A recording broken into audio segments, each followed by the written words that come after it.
দারাজ থেকে কাঁচা বাদাম খোসা সহ, যেটা হ্যাঁ একবার খোসা সহ কাঁচা বাদাম, এটা অর্ডার করেছি। 1 কেজি অর্ডার করেছি। তো বাজারেও পাওয়া যায়, কিন্তু বাজার থেকে কেজি বাজারে গিয়ে কিনে আনা, আবার আশেপাশে বাজার পাওয়াও যায় না খোসা সহ কাঁচা বাদাম। টেস্ট হয়, আমি দারাজ থেকে অর্ডার করেছি এটা। এখন আমি ভিডিওটা করছি এই উদ্দেশ্যে যে দেখি দারাজ থেকে অর্ডার করা কাঁচা বাদামের কোয়ালিটিটা কেমন হয়। চলেন ছেড়ে ফেলি এটা। ওকে, প্রথম প্যাকেট তো ছিলাম, এই দ্বিতীয় প্যাকেট হচ্ছে এই যে পলিথিনের মধ্যে দিয়েছে। এবার আমরা দেখি, ভিডিও বড় করবো না, ব্যস্ত এই পলিথিনটা ছিঁড়ে ফেলি, কারণ এটা খুলতে গেলে অনেক টাইম লাগবে। বাহ, একটা দেশি বাদাম। দেশি বাদাম, আমি ভেবেছিলাম যে দেশি বাদামের নাম করে হয়তো বা ইন্ডিয়ান বাদাম দিবে, ইন্ডিয়ান বাদামগুলো ভালো থাকে না। একবারে পিওর দেশি বাদাম, বাহ ভালোই তো, দেখতে খুব ভালো মনে হচ্ছে। হ্যাঁ, দেখি একটা খুলে দেখি। বাহ, মচমচ বাদাম, ফ্রেশই তো মনে হচ্ছে। এই যে কোয়ালিটি এরকম, বাদাম পচা নাই।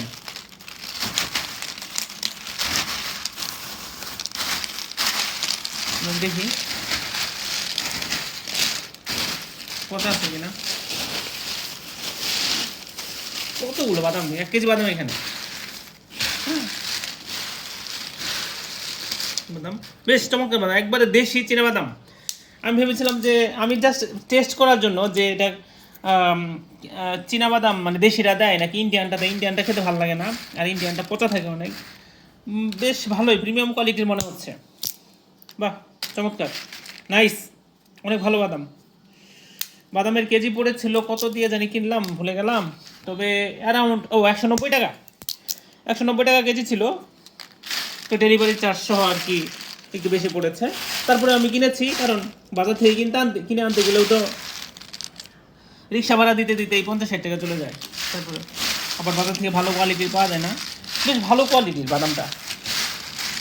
ওকে, নাইস কোয়ালিটি। আমি আরেকটা খুলে দেখাই আপনাদের। It's very good, quality is very good. এখন খাওয়ার পর বোঝা যাবে, ভেজে খাবো তো, ভেজে খাওয়ার পর বোঝা যাবে how the quality is. Thank you for watching.